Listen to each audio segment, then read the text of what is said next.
Mon père qui est assez carriériste par exemple, mais pourquoi tu prends ce risque? T'as une belle situation, etc. C'est comme ça qu'on progresse le plus et qu'on apprend le plus de choses. C'est quand on est confronté à la difficulté, quoi. Si ta journée, tout est simple, tout est facile, bon ben, le soir t'es tranquille, quoi. Remet aussi à réfléchir à est-ce que j'ai fait le bon choix? Le pire étant, en sortant de cette formation, on se retrouve sur un marché de l'emploi où on est de nouveau junior. Bienvenue dans La Cave, le podcast dédié à découvrir les métiers et projets qui transforment le monde de la tech. Je suis Pascal Maria et aujourd'hui, on échange avec Nicolas, un développeur ayant 7 ans d'expérience. Nicolas démarre sa carrière comme auditeur financier, mais rapidement, il comprend que ce n'est pas sa voie. Et si, après des années d'études, tu réalises que ton job ne te correspond pas, est-ce que ses compétences en finance lui ont servi pour trouver sa voie et devenir développeur? Et s'il se trompait encore? Quand tout le monde vous dit non, écouteriez-vous votre instinct? Si cet épisode te plaît, pense à liker et partager pour soutenir le podcast. Allez, c'est parti. Bonjour à tous, bienvenue dans La Cave. Bonjour à toi Nicolas. Salut Pascal. Est-ce que tu vas bien? Ça va très bien et toi? Bah ouais, nickel. Merci déjà d'avoir accepté mon invitation. C'est moi qui te remercie. Est-ce que tu peux te présenter pour les auditeurs qui ne te connaissent pas? Bien sûr. Donc, je m'appelle Nicolas Bégène, j'ai 33 ans. Il y a quelques années, j'étais auditeur financier et maintenant, suite à une reconversion, je suis lead tech chez Ma Ville Mon Shopping, un site e-commerce. Trop bien. Du coup, t'étais auditeur, mais c'était en quelle année ça? J'ai fait ça pendant 3 ans, on va dire de 2015 à 2018. Et fin 2018, j'ai fait ma reconversion. D'accord, donc toi, t'as un bac plus 5 en École de finance. commerce classique, option finance et donc rien à voir avec le dev, D'accord. vraiment. Et voilà. Ok. Et quel a été, toi, l'élément déclencheur qui t'a fait basculer du côté obscur? Du côté obscur, du côté moldu vers le côté magique. C'est exactement ça. C'est un peu, comment dire, des opportunités, je pense déjà, parce que en fait, à l'époque, j'étais un peu, comment dire, dans mon métier d'auditeur financier, je sentais vite que j'allais pas vouloir faire ça toute ma vie. Je cherchais autre chose, quelque chose d'un peu plus créatif. Et en fait, j'ai un pote qui a fait une reconversion un peu pareille à la mienne, qui a fait le wagon, un bootcamp sur 9 semaines. Et donc en fait, de fil en aiguille, je lui ai un peu demandé comment ça s'était passé, attendre un peu ses feedbacks. J'ai vu qu'il avait trouvé du boulot, etc. Il m'a dit, bah écoute, franchement, teste, hein, je pense que ça peut te plaire, je te connais un peu, ça peut te plaire. Et du coup, j'y suis allé un peu à poil, quoi. À poil, quoi, carrément. Et du coup, ton copain, il était aussi auditeur financier comme toi? Oui, ouais. D'accord. Il avait moins d'XP que moi, donc lui, il avait fait le switch un peu plus vite. Mais oui, il était auditeur financier aussi, ouais. D'accord. Et vous étiez en poste, c'est-à-dire vous travaillez? Ah, moi, j'étais en poste depuis 3 ans, tout se passait bien. Voilà quoi, ma carrière m'attendait dans l'audit financier, tu vois. Carrière toute tracée, tu étais À la à la Défense, défense. chez KPMG, qui est un des Big Four, une des bonnes écoles, on va dire, de ce métier-là. Exactement. Et puis j'ai dit non, merci, c'est pas pour moi.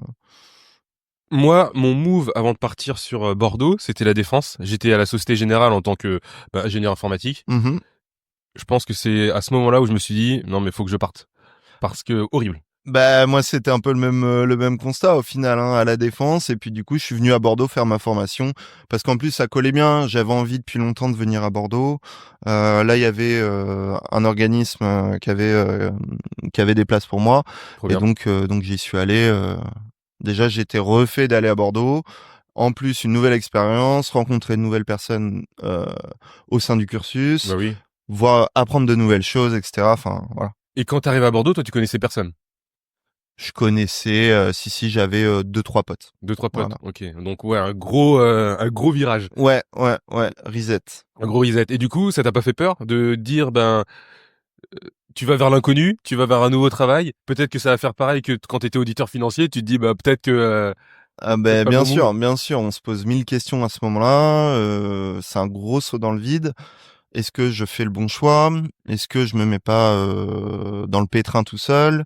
Voilà. Mais bon, je pense qu'il y a un moment aussi, il faut savoir switcher, saisir des opportunités, écouter aussi son instinct. J'ai pas fait ça aveuglément, j'ai regardé le marché du travail, j'ai regardé des feedbacks des gens qui avaient fait la formation. Voilà, je me suis. T'as regardé avant, ouais. J'ai regardé avant, mais c'est pas pour autant que j'avais beaucoup de certitude. Et t'avais pas démarré, essayé d'apprendre de toi-même le développement? Non. Non, parce que c'est quand même une réflexion que j'ai fait assez rapidement. D'accord. Enfin, j'ai pris ma décision assez rapidement. Et puis en fait, avec mon travail d'avant, j'avais pas le temps, Pas le temps, ouais. de faire ça parce que je bossais beaucoup d'heures par semaine Ah oui, et, oui. et j'avais juste pas le temps. Et puis de toute façon, mon pote m'avait rassuré aussi sur le fait que je pouvais arriver avec un bagage moindre. De toute façon, il faudrait bosser quoi qu'il en soit après. Donc voilà. Un bagage de bac+5 école de commerce, donc ouais, ça Ouais, va. c'est ce qui ne sert pas à grand chose, on pourrait croire, et je pense d'office pour être dev. Après, j'avais quand même, je pense, cet esprit logique que j'avais développé, cette méthodologie de travail, etc., qui finalement sont aussi des soft skills que tu vas pouvoir mettre en place plus tard. Exactement.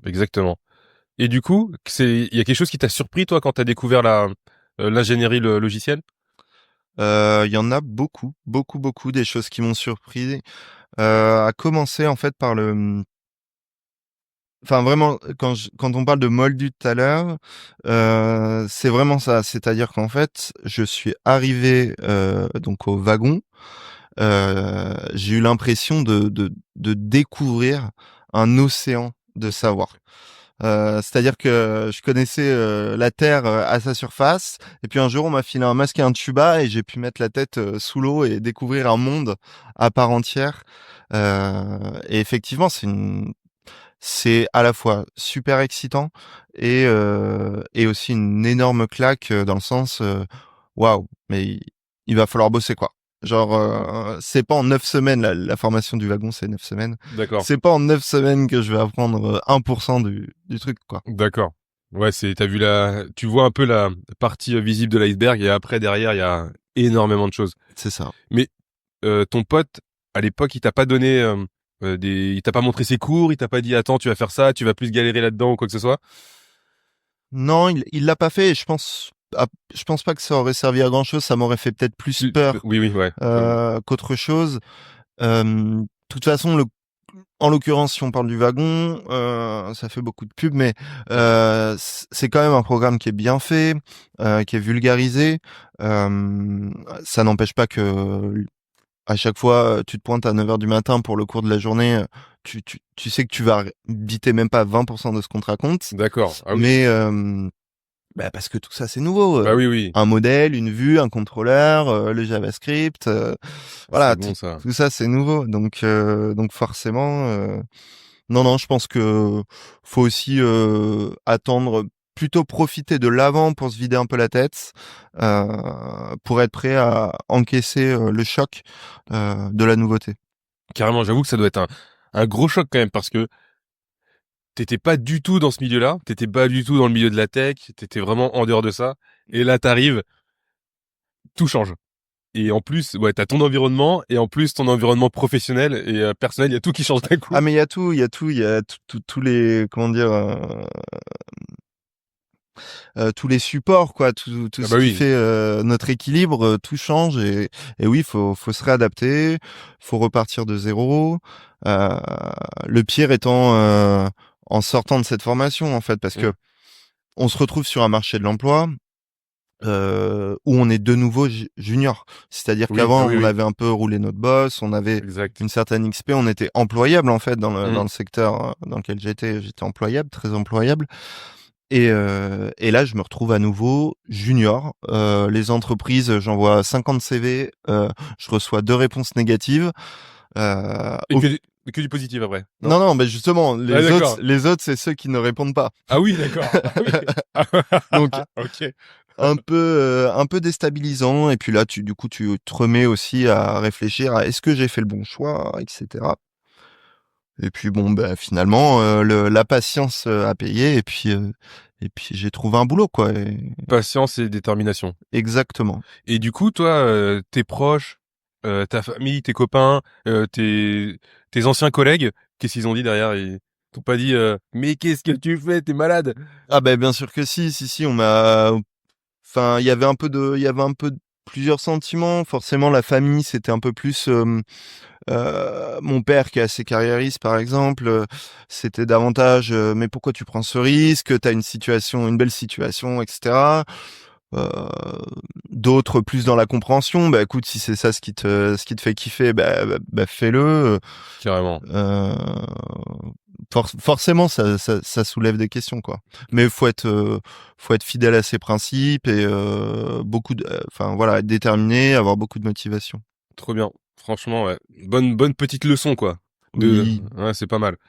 Et avec le recul, donc là, si on avance un peu dans l'explication de ta carrière, est-ce que tu referais là maintenant, parce que ça fait combien de temps que t'as fait ce grand pas, ce grand C'était saut? en 2018, donc 7 2000. ans bientôt. Ah oui. Et est-ce que voilà, si tu reviens 7 ans en arrière, est-ce que tu referais la même chose, la grande transition comme ça? Je referais, je referais tout pareil parce qu'en fait, alors peut-être que je ferais une école d'ingé à la place de faire une école de commerce, ça me ferait gagner 5 ans et de l'argent. Euh, mais sinon, je referais tout pareil parce que je pense que les expériences passées font ce qu'on est aujourd'hui et finalement, j'aurais pas rencontré tous mes collègues, tous mes amis que je me suis fait au travail et je pense que voilà, ça fait partie de la vie. Ça fait partie de la vie, ouais, du chemin de la vie carrément. Et du coup, quand t'as commencé ton premier job en informatique, qu'est-ce qu'il y avait? Il y avait quoi? C'était quoi? Tu m'as dit que c'était un choc, mais il y avait du challenge. Ah, c'était le Far West parce que quand je suis arrivé moi j'ai eu qu'une expérience depuis le début je suis chez Ma Ville Mon Shopping. D'accord. Donc après j'ai franchi les échelons, voilà, devenir lead tech, plus de plusieurs équipes à différents moments. Euh, mais c'était le Far West parce on était 5. Faut savoir que je suis arrivé, on était 5, aujourd'hui on est une soixantaine. Euh, donc grosse évolution et au début, si tu veux, ma vision du travail, c'était du travail de dev, c'était à la fois la casquette produit, à la fois la casquette testeur et à la fois la casquette service client. Parce que parfois j'avais des mecs au téléphone, parce que comme on était que 5, Ah bah oui. Ah oui. quand il y avait un bug urgent, ah ben faut que tu appelles le commerçant. Bon bah j'ai appelé le commerçant. Enfin bref.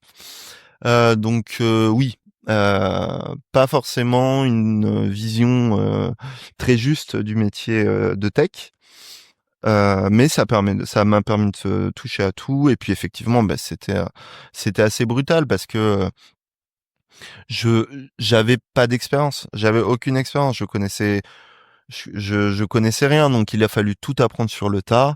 Et en même temps, c'est comme ça qu'on Donc, progresse le plus et qu'on apprend le plus de choses. C'est quand on est confronté c'est quand t'es dans le dur. à la difficulté, quoi. C'est ça. Si ta journée, tout est simple, tout est facile, bon, ben, le soir, t'es tranquille, quoi. Exactement. Puis t'as pas de, ouais, ça, c'est pas marquant, du coup, tu retiens Non, pas, quoi. Ouais.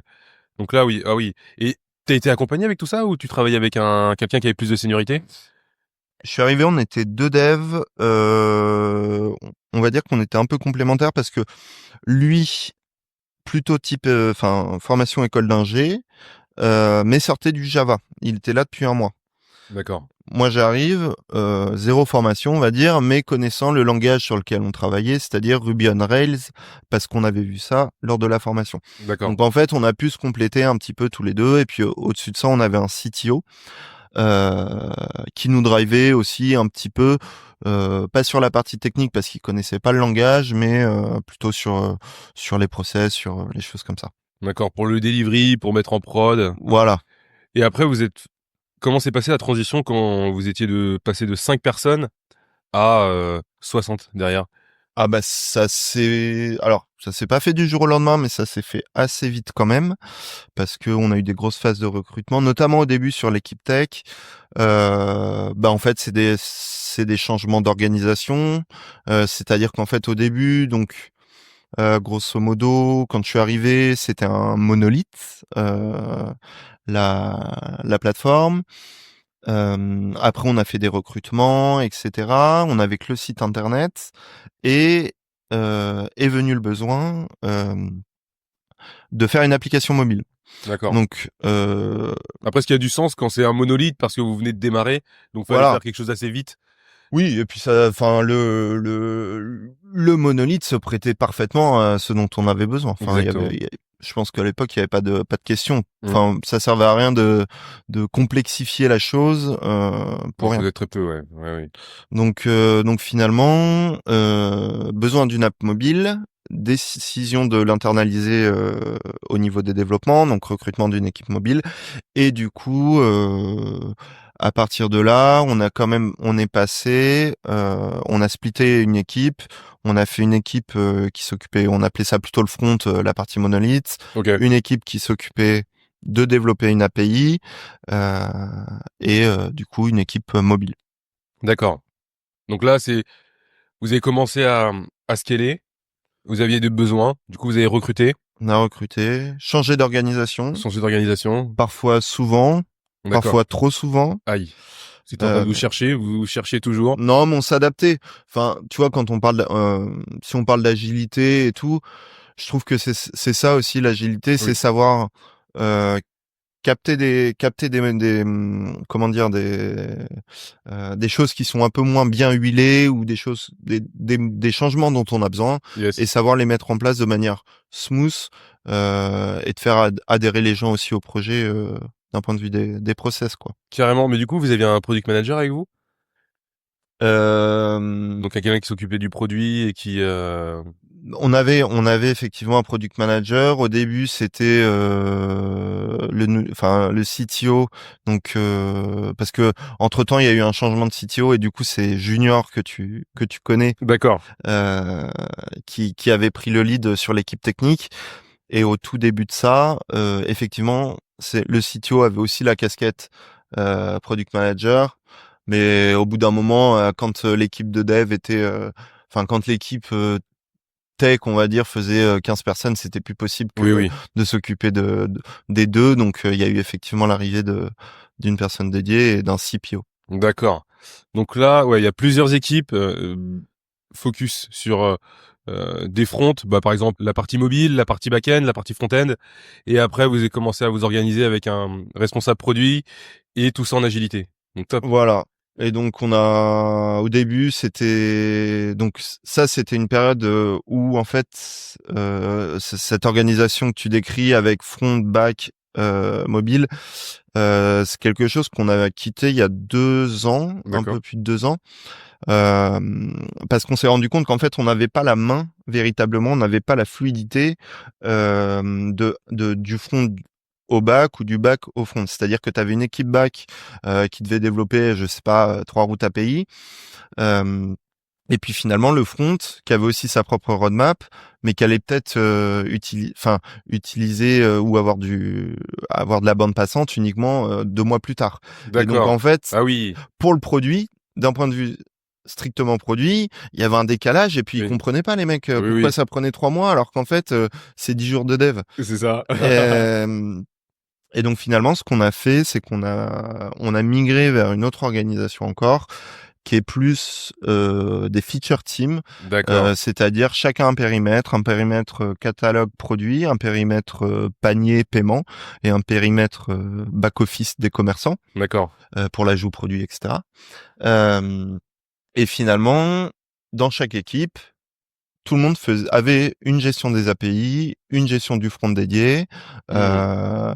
et s'il y avait des demandes pour le mobile supplémentaire, et ben c'était l'équipe en charge de la ressource, en gros, D'accord. qui prenait ça. Et du coup, on avait vraiment des plus petites équipes. Donc là, on est sur des équipes de 4-5 personnes D'accord. ou 6, on va dire, Ok.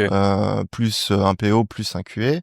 Et là, tu fonctionnes davantage en cercle clos, en gros, et tu as plus de fluidité avec tes échanges avec le produit. Et en fait, tu te rends compte que les features vont sortir plus Plus vite. vite. Parce elles adressent carrément plusieurs fronts. Elles adressent aussi bien un site mobile ou une application mobile, pardon, et un C'est ça. site. Ok, très C'est bien. ça. Et derrière, toi, tu m'as dit que t'as changé d'organisation. Toi, tu faisais quoi, toi? Du coup, j'arrive développeur. Je dois rester développeur pendant à peu près 2 ans. D'accord. Euh, Après, quand on switch sur une team API, une team front, euh, je passe lead de la team front. Ok. Euh, Après, il y a une période de transition où en fait, une fois que l'API avait commencé à développer ses routes, développer ses ressources, il fallait brancher le front aux API Ok. pour sortir en fait du monolithe. Faut Mm. bien entamer une transition à un moment donné. Donc c'est à ce Euh, moment-là que vous faites la transition entre le monolithe et Voilà, où on d'accord. commence. Je vais dans les contrôleurs du monolithe, D'accord. je regarde les routes de l'API. Ok. Et là, c'était un boulot un peu transitoire pendant 1 an. C'était un peu un travail de chien d'ailleurs, où je devais débrancher des contrôleurs et les rebrancher côté API. Et donc D'accord. après, ça m'a permis de voir aussi ce qu'était qu'une API, parce que fallait changer, peut-être modifier des contrats ou améliorer des contrats, ou parce il allait nous manquer des informations, ou voilà, revoir des fonctionnements. Et finalement, ça, j'ai fait ça pendant 1 an, la transition, et Ok. après passer en feature team. Et là, effectivement, lead ouais, on était en tout avec Q et PO, on était 7. 7, ok. Et quand tu dis lead, c'est quoi? C'est quelqu'un qui a plus de seniorité ou c'est tu faisais du management en même temps Ben, c'est un peu tout, c'est-à-dire que en fait, oui, t'as la seniorité forcément qui rentre en compte.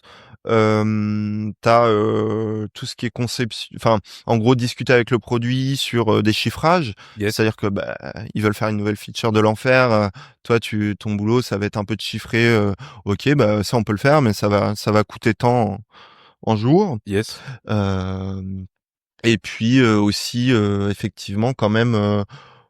Manager l'équipe d'un point de vue bah, euh, respect des délais, réorganisation, faire des réunions pour tout et pour rien, faire des points individuels aussi, voir ce qui va, voir ce qui va pas, et essayer d'améliorer un peu la vélocité au sens global de l'équipe. Donc ouais, c'est un peu de tout ça, quoi. Et du coup, toi t'arrives, première expérience. Donc là, on est quoi, à 3-4 ans après le début, le Ouais. démarrage. Comment ça se passe? Est-ce que t'es accompagné là-dessus ou Ouais, t'es accompagné sans être accompagné, mais non, mais en fait, j'ai appris sur le tas, tout simplement. Et puis D'accord. il y a des choses que j'ai mieux fait et d'autres moins. Et t'apprends sur le tas. Après, t'essayes aussi de comprendre qu'est-ce que c'est que cette nouvelle fonction. Qu'est-ce qu'on attend de toi. Pas pas qu'est-ce qu'on attend de toi d'un point de vue euh, évaluation de fin d'année. Ouais. Qu'est-ce que la boîte attend de toi. Exactement. C'est-à-dire quel est ton nouveau rôle, à quoi tu dois dédier ton temps. C'est Où est-ce que sûr. tu dois mettre plus l'accent? Ouais, c'est ça. Est-ce que ton boulot c'est de coder? Est-ce que ton boulot c'est de d'optimiser tout Les ça? Est-ce process que des développeurs, oui, est-ce oui. que ton boulot c'est de challenger le produit? Mm. Est-ce que voilà. D'accord. Et ah oui, ouais, mais là en fait ça change extrêmement rapidement de tout au tout. Et Ouais, limite t'es un peu, tu sais que dans Dragon Ball Z, je sais pas si ça te parle, mais la salle du temps ouais, où tu ouais. rentres dedans et là en Ouais, fait il y a tout qui s'accélère. c'est un peu ça. Ouais, ouais. C'est un peu ça. Ok. Et c'est toi, quel était le plus gros challenge quand tu étais développeur, quand tu étais aussi lead tech? Est-ce qu'il y a eu un truc qui était, tu, tu te trouves insurmontable? Euh, alors insurmontable, il n'y a pas grand-chose d'insurmontable, je trouve, enfin dans la tech. Enfin, tout dépend du temps que tu es prêt à y accorder. Non, des gros projets qu'on a pu faire en interne, sans rentrer dans le détail, mais en gros, on devait revoir toute notre schéma de base de données sur la ressource produit, qui est la ressource fondamentale pour un site e-commerce. Yes. Euh, voilà, ça nous a amené sur franchement 1 an quasiment de travail avec le front et le back. Ouais, c'était chaud. C'était chaud. Puis tu te fais des nœuds à la tête, etc. Et puis aussi de garder l'équipe motivée. C'était En fait, un an sans livrer de feature? Oh, on a livré des choses, puis on a fait deux trois trucs à côté quand même, mais tu vois, le tronc commun de cette année, Ouais. C'était ça, quoi. c'était ça, quoi. Le D'accord. produit V2, tu vois. Ah On oui. parle du produit V2 chez Ma Ville Mon Shopping, tout le monde connaît. Mais mais malheureusement, c'était un temps qu'on a dû prendre à cause d'un schéma de base au commencement, euh, qui nous a fait avoir une dette technique en fait, Oui. et qui nous permettait pas, par exemple, tu vois, pour un site e-commerce, c'est important d'avoir une navigation avec des filtres à gauche. Oui. Ben voilà. Ben on pouvait pas avoir ça avant, et maintenant Les facettes. et après les facettes, voilà, une nav à facettes. Exact. Et c'était indispensable, et donc on était obligé de le faire, donc. Et c'est là aussi où tu vois que de se prendre un mur de dette technique comme ça dans la figure, Pas de violent, ouais. bah ça fait un peu mal, quoi. Et du coup, vous avez fait quoi? Vous avez créé un site à côté ou vous avez adapté l'existant? Ah, bonne Mm. question. Non, non, non. En fait, le problème, c'est que on a adapté l'existant, et en fait, on a dû faire un service de duplication. Ah oui. C'est-à-dire qu'il y avait des parties du site qui utilisaient la V1 et d'autres parties du site qui utilisaient la V2, Ah oui. avec des schémas complètement différents. Et donc en fait, si t'enregistrais en V2, ça passait dans une moulinette qui te le mettait bien en V1, et inversement. Ah d'accord. Et là, c'était chaud. Et là, D'accord. c'était chaud parce que t'as 150 000 règles métiers qui rentrent en compte, t'as Ah oui. machin. Et donc, on a dû, non, non, on a dû, parce qu'on pouvait pas faire la migration. Du coup, on était en feature team à l'époque. Oui. Et on pouvait pas se permettre de tout migrer en même temps. D'accord. Chacune des équipes avait sa propre priorité. Ok. Donc, on savait qu'on allait devoir tenir avec un peu de V1 et un peu de V2 Ok. pendant, je sais pas, un an et demi, 2 ans Ah peut-être. oui.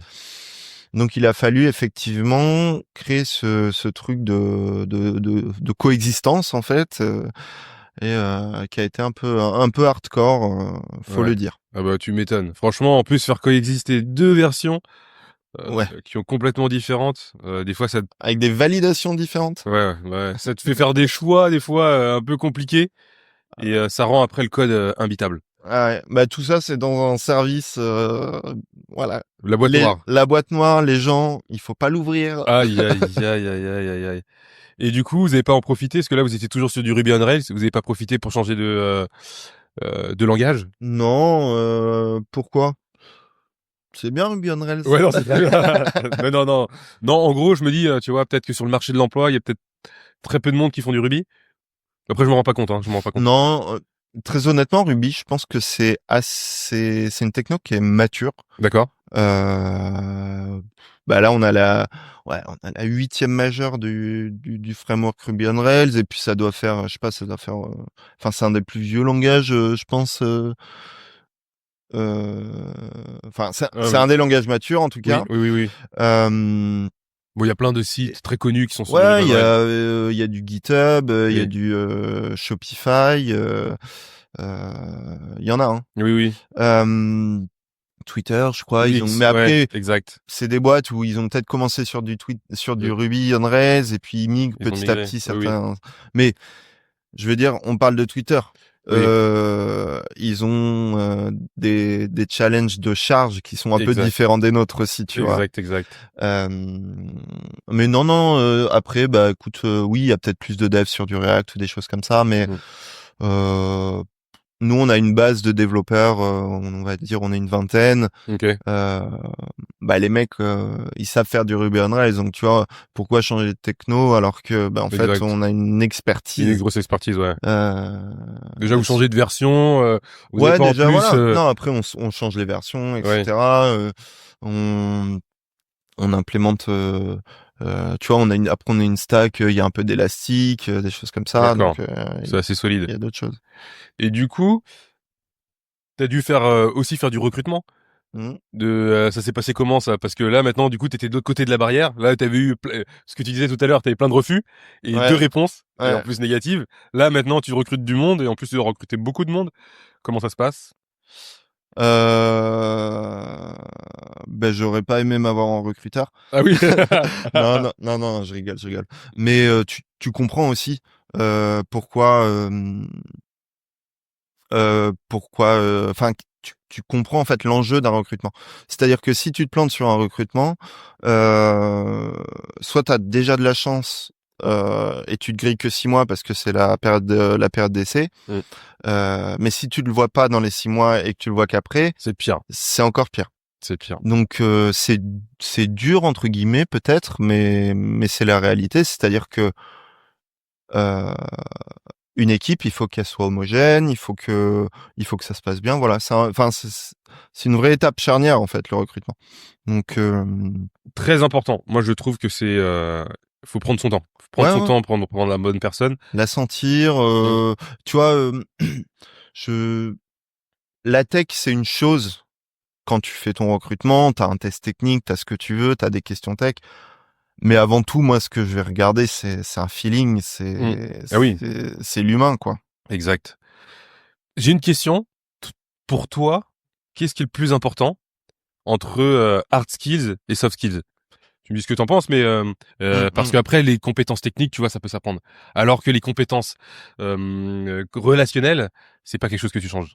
Oui, non, mais je suis complètement d'accord avec ça sur le fond. C'est-à-dire que, enfin, quelqu'un qui est capable d'échanger sur des idées, Se challenger, se remettre en se question. challenger, remettre en Exact. question, accepter que Oui. l'autre ait raison, même parfois c'est pas forcément justifié tout le temps, mais Oui. c'est cette décision qui sera prise et puis c'est comme ça, puis il faut l'accepter. Exact. Euh, non, je suis complètement d'accord. Après les hard skills, c'est aussi quelque chose que qui compte. On va pas Exact. se mentir Oui, oui, oui, parce oui. que on fait de la tech avant tout. Exact. Mais tu le vois plus facilement en fait. D'accord. Quand le manque de hard skills, je trouve que tu t'en rends compte plus facilement. Oui, oui, oui, oui, oui. Et j'ai envie de te dire, si t'es curieux, si t'es volontaire, si t'es déterminé, bah, tes hard skills, tu vas vite les Carrément. rattraper en Je fait. suis d'accord. Parce que oui, en plus, tu vois, tu sais, tu te dis que le recrutement c'est important, mais on passe des fois 1 à 2 heures avec le candidat. Moi, je trouve que c'est court Mm, parce mm, que la personne peut jouer un autre rôle pendant 1 à 2 heures complètement. et t'arrives pas à le déceler, tu vois. Mm, mm. Et alors que les hard skills, effectivement, tu poses des questions un peu techniques, tu regardes, t'essaies de l'amener dans des endroits et des fois il te dit, je sais même pas quoi, je sais même pas Non, comment mais dire. il tente une fourberie quoi. Voilà, il tente une fourberie, après il dit non mais c'est bon, non mais j'ai raison. Et là tu le décèles, tu vois. Là tu le décèles direct. Mais sur la partie soft skill, je trouve que c'est hardcore, c'est compliqué. Mais ouais. Et tu vois, le mec sur les hard skills, il me dit, je sais pas, Ouais voilà. mais il y a pas de souci Ah bah gros. là c'est trop bien. Enfin, Là c'est trop bien. Bah ouais, là tu te dis, moi le mec il sait pas, il veut apprendre, il te pose des questions en même temps, et là tu vois, tu t'arrives à avoir une discussion de mm. ouf. Donc ouais, je suis d'accord. Cool. Très bien. On a parlé un peu de recrutement. Donc ouais, moi quand même c'était impressionnant. Hein. T'es passé de l'école de commerce, auditeur financier, une école de développement, après développeur, et maintenant t'es lead tech. Donc ok, c'est top. Et après t'as fait des recrutements et tout, donc c'est au moins t'as vu carrément tout le panel de sur la partie tech, donc manager, gestion de Mm, personnes, mm. etc. Il n'y a pas un endroit où tu te dis où tu t'es dit c'est le plus compliqué, donc gestion de personnes ou coaching, mentoring des personnes.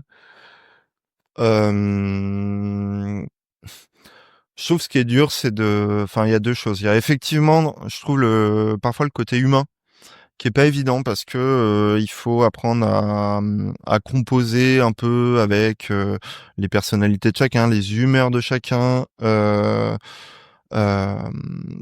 enfin, voilà. L'humain parfois c'est compliqué et pour autant c'est ce que je préfère.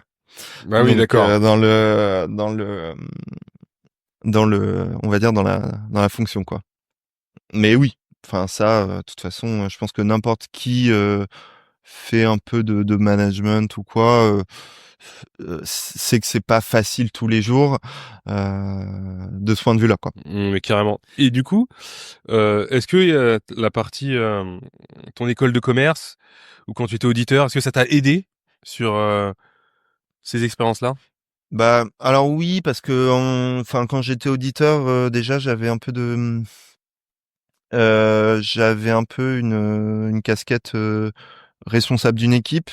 D'accord. Donc forcément, mais c'était plus pour assurer les livrables, tu vois, le respect des timings et tout. Il y avait moins ce côté, on va dire, gestion humaine Humaine, ouais, d'accord. et ça c'est plus venu après là avec ma ville mon shopping notamment et en fait c'est quelque chose sur lequel tu progresses enfin voilà enfin c'est pas inné tu vois donc tu Ah oui, oui, progresses tous les jours exact.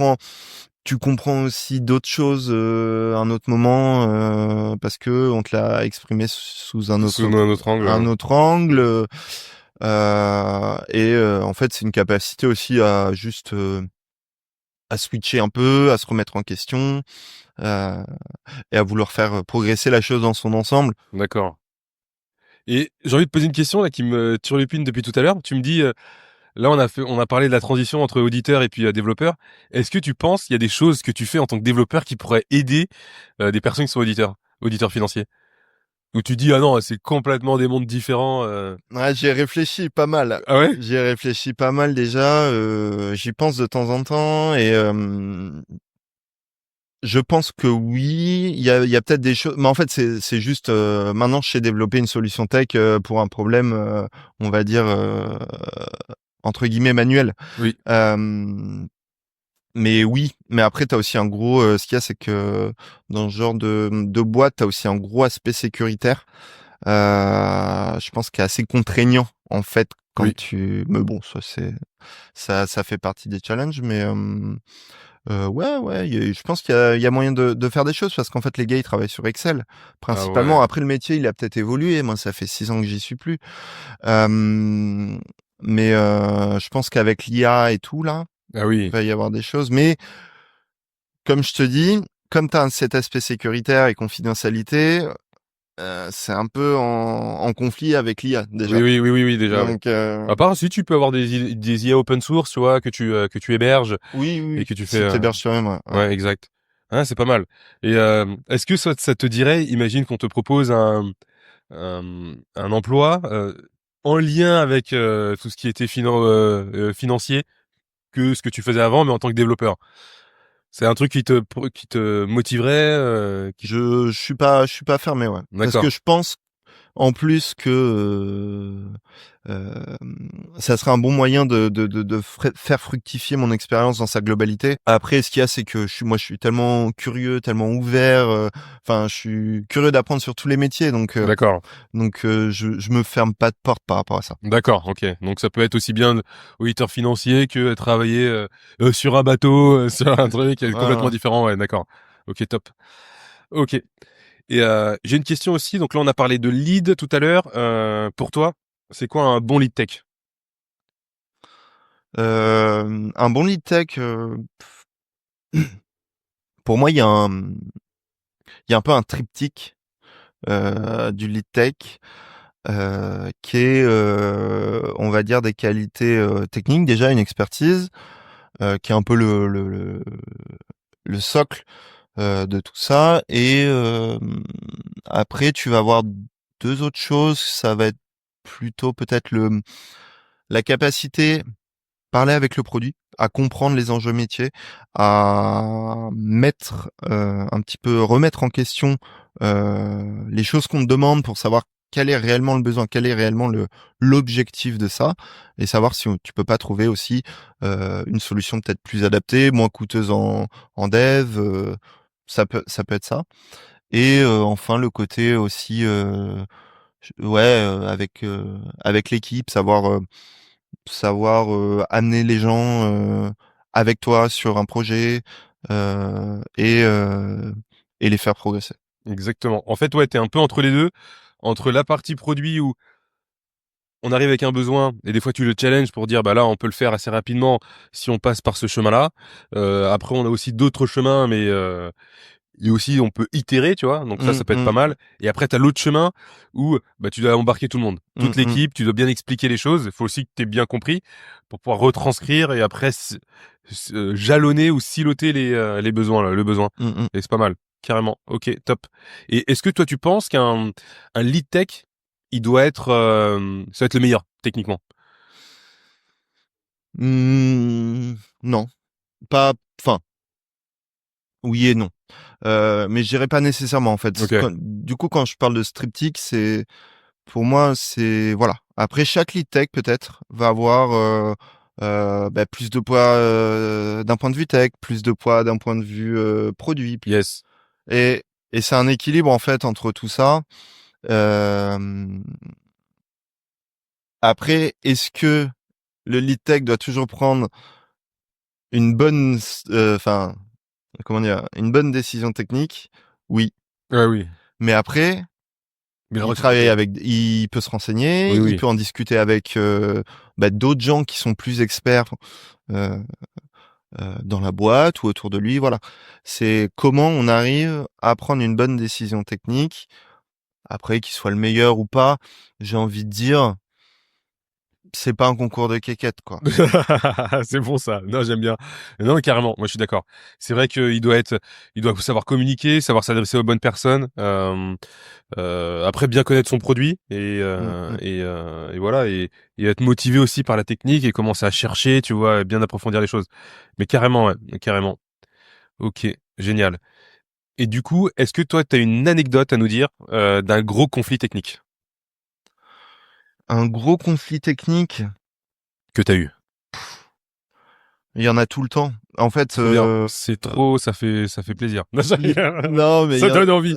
non, mais il y en a un gros conflit comme ça là. Non, j'en ai pas. Ok. Par contre, des petits conflits, enfin, c'est même pas des conflits, c'est des débats techniques Des débats, ok. Ok. sur, ok, on doit résoudre ce problème. Ok. On a telle alternative A, B, C, Ok. avantages, inconvénients. Yes. On en discute. Voilà. Pour moi, c'est ça les conflits techniques en Ok. fait. Oui, oui, Alors d'accord. après, j'ai peut-être de la chance à pas eu avoir vraiment affaire à des gros conflits, mais en général, on les résout par nous-mêmes parce qu'on en discute. Trop bien. Et puis s'il y a un besoin de trancher, bon ben, il est où le CTO? Allez, Il va trancher quoi. c'est ça. Ok. On remet la question à quelqu'un d'autre. Ok, trop bien. Ok, top. J'ai une question aussi sur la partie. C'est quoi la plus grande prise de risque? Même si je sais que pour moi, une des plus grosses prises de risque, c'est que t'aies changé en fait t'as fait changer ta carrière. T'es passé d'auditeur à développeur. Je trouve que c'est énorme. C'est pas faux. Mais est-ce que t'en as une autre, un peu moins, peut-être un peu moins violente, mais du même acabit? Bah sur la tech là, tout à l'heure, on peut revenir là-dessus, mais voilà, quand il a fallu faire coexister les deux systèmes, il y a un moment où j'ai dû voilà, faire passer un script de 2 jours sur toute la prod Oh my god. pour dupliquer la donnée en fait. Ah oui. Et je savais que c'était à risque. En gros, je pouvais bien défoncer la base de prod quoi, si ça Il y se avait, passait mal. il y avait des backups, non? Bien sûr, il y avait des backups, on l'avait déjà testé plusieurs fois sur des environnements de test. Enfin, Ok. on s'était quand même, j'ai pas lâché ça de but en blanc sur la prod. Ok. Mais ouais, ça c'était j'ai eu la petite goutte en lançant le script. Ah ouais, d'accord. Bah, tu m'étonnes. Tu m'étonnes. Tu m'étonnes. Et du coup, est-ce que tu as pu innover, faire des choses un peu nouvelles?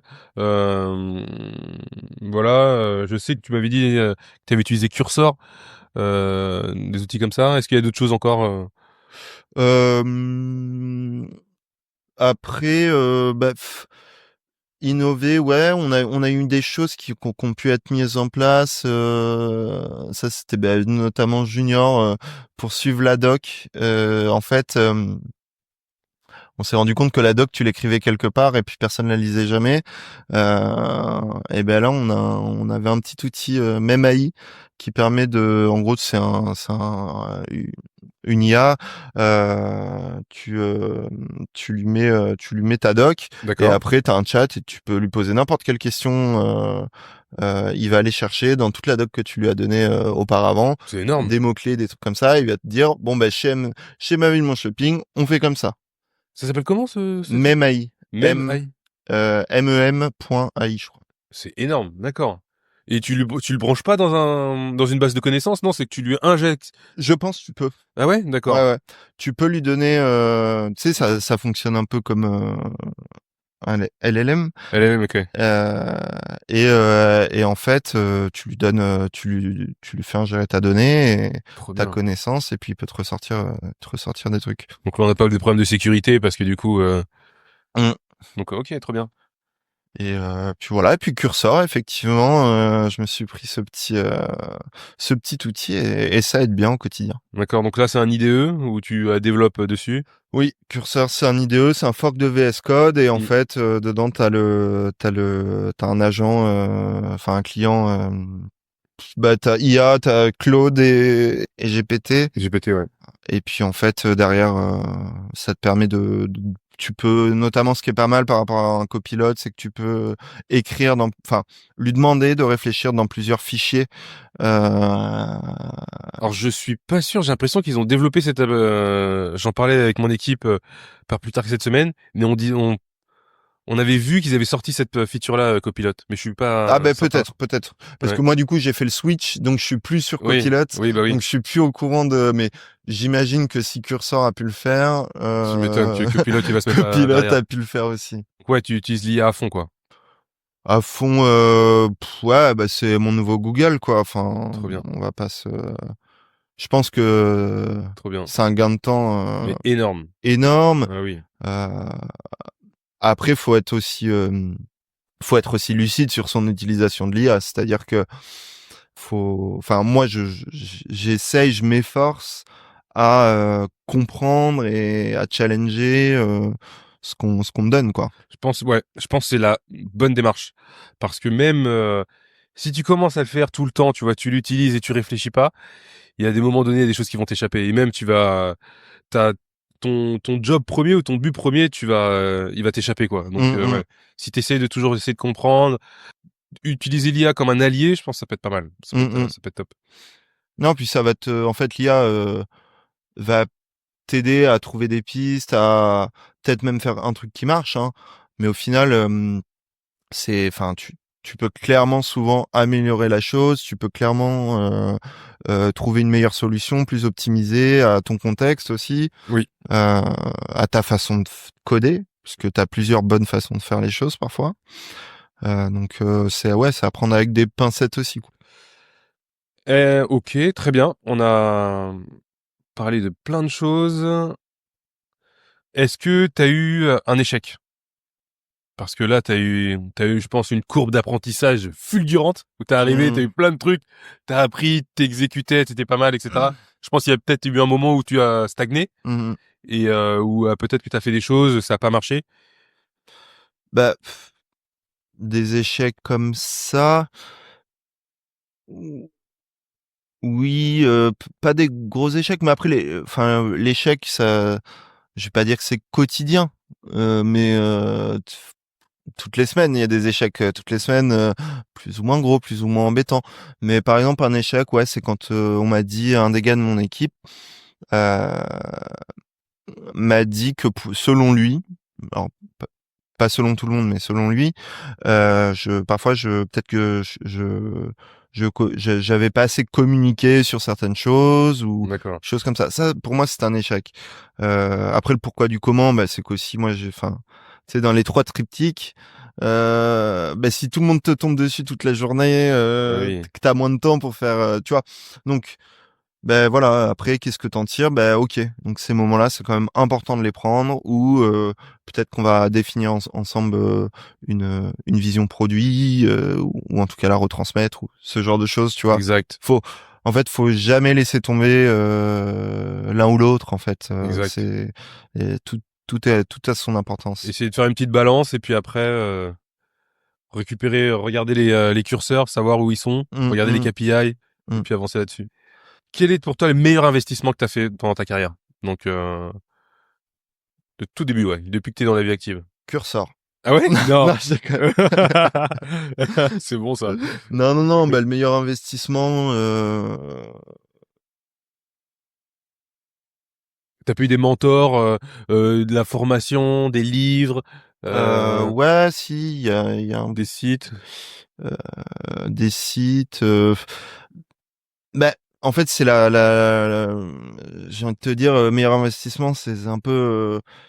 Ta détermination. La détermination, la soif d'apprendre et après qui va t'amener effectivement à t'acheter le bon bouquin, à tomber sur le bon site, à poser. Tu parles de mentor. Oui. Bah, moi dans ma boîte, ça fait 6 ans que je pose des questions de noob. Où Bah, tu c'est vois, bien, enfin, ouais. en gros, je suis curieux. Donc en fait, garder cette curiosité, Ouais, c'est bien. essayer de pas de, voilà, c'est normal de poser des questions. D'être humble, ouais, carrément. Non, mais je suis entièrement d'accord. Parce que même il y a des domaines où on n'est pas non plus super expert. L'informatique, c'est tellement vaste. Mm, mm, Des fois, des questions que tu trouves un peu basiques, peut-être difficiles à répondre, tu vois. mm, mm. Et non, c'est pas mal. Et du coup, moi, c'était quoi les next steps après la partie lead tech? CTO, boum. Non, CTPO. non, pour l'instant, CTO, c'est pas quelque chose qui me.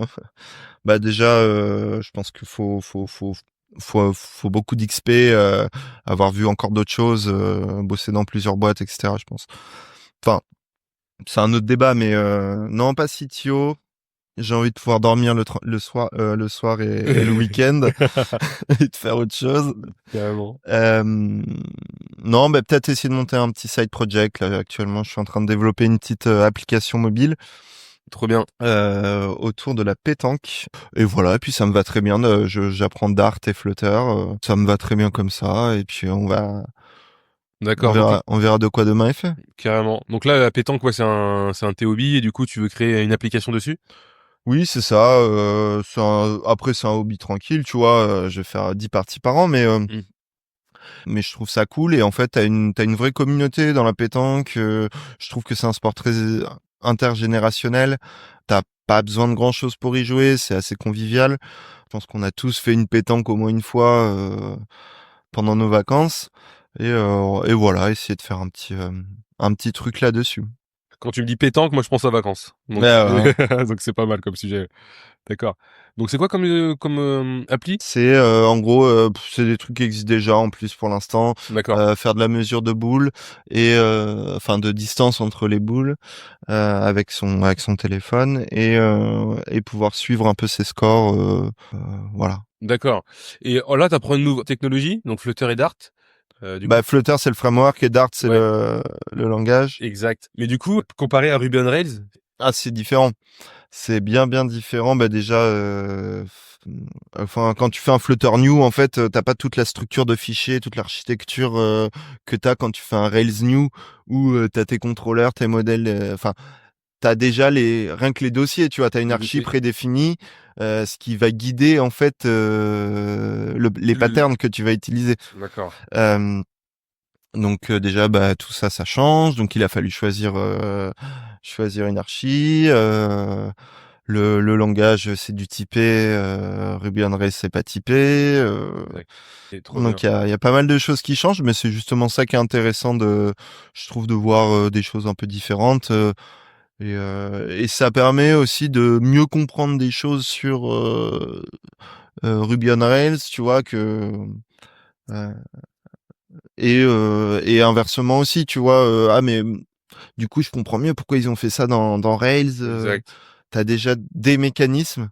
En fait, t'as des mécanismes que tu connais dans une langue, faut juste les remettre dans l'autre langue. C'est une Exact. grammaire différente. Est-ce que tu as des choses où tu fais de la veille technique? Moi, je suis assez classique. Je regarde pas mal Medium, je regarde pas mal Reddit, la doc. J'aime bien la doc aussi, la doc officielle Ah oui, sur les choses comme ça. Enfin, pour quand les je langages. travaille. Oui, En ok. tout cas.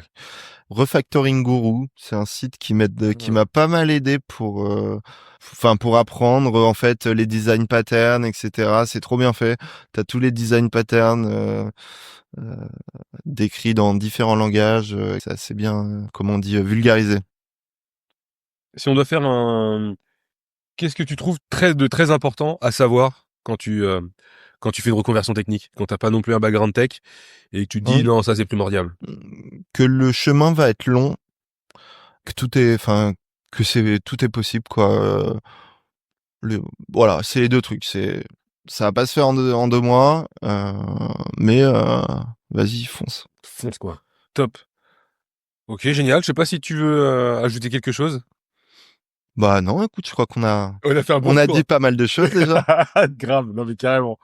En tout cas, je te remercie. C'était super enrichissant. Déjà tout ton parcours et puis tout ce qu'on s'est dit. Et bah voilà. Donc après, je te souhaite le meilleur pour la suite. Je sais pas après ce que t'as prévu des choses, etc. Mais là, t'es bien chez Ma Ville Mon Shopping. Ouais. Ouais. Voilà, pour l'instant, ça a un peu de pétanque et puis Exactement. et puis on verra pour la suite, quoi. Ok. Bon bah merci beaucoup et puis à la prochaine. Merci à toi, Pascal. Allez, À à plus. plus. À plus.